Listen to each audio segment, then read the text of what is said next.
designer textile de formation, j'ai réussi à allier ma passion qui est la fric à mon travail. Donc j'ai créé ma marque d'accessoires mode et maison, Toubab Paris. Je travaille depuis environ 2 ans avec des artisans au Burkina Faso, des tanneurs, des couturiers. Je récupère plein de chutes de matières là-bas, comme du wax, du basin, du cuir.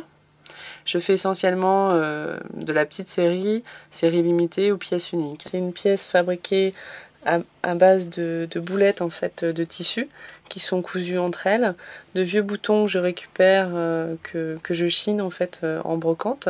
Après ça peut être selon les perles que je récupère en Afrique, ce genre de pièces aussi. J'aime bien travailler en fait sur tous les effets un petit peu dissymétriques. On est sur ce type de broche par exemple, ou de broches en cuir comme ça aussi qui sont cousues. Là on est encore sur des histoires de petites boulettes en tissu.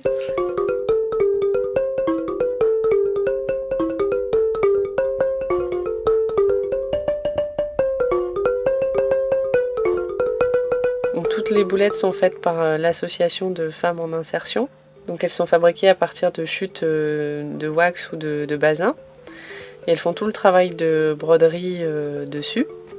Et puis elles assemblent ces boulettes-là pour faire les produits en petites séries.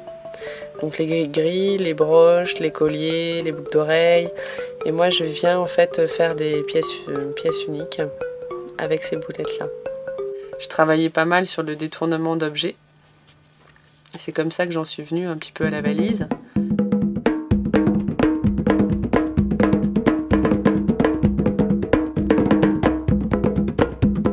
La valise est un objet avec une forte mémoire émotionnelle en fait. C'est pour ça que je trouve que c'est un objet intéressant parce que outre la symbolique du voyage, c'est un objet qui a une forte identité et une identité qui lui est propre à chaque fois.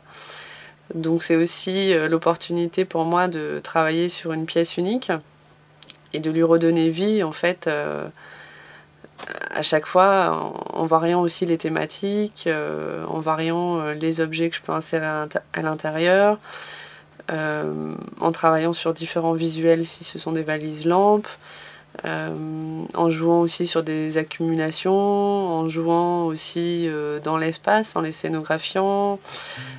Ça me permet en fait d'aborder, c'est un même support mais d'aborder différentes approches.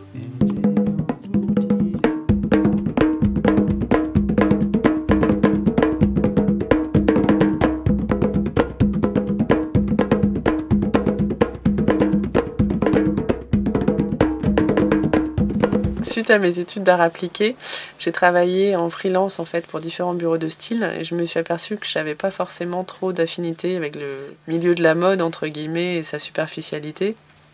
Donc j'ai commencé à me recentrer en fait sur des valeurs qui m'étaient propres, à essayer de créer du lien, de mettre en réseau des gens, d'aider comme je pouvais et de mettre en lumière certains savoir-faire. Donc c'est pour ça aussi que j'ai commencé à travailler avec des artisans et avec des gens en réinsertion. En fait, ils ont tous une logique de fonctionnement qui leur est propre. Donc c'est assez amusant d'aller en Afrique, de leur expliquer voilà, ce que c'est qu'une broche, parce qu'ils n'en portent pas. Donc de leur expliquer les choses comme ça à la base.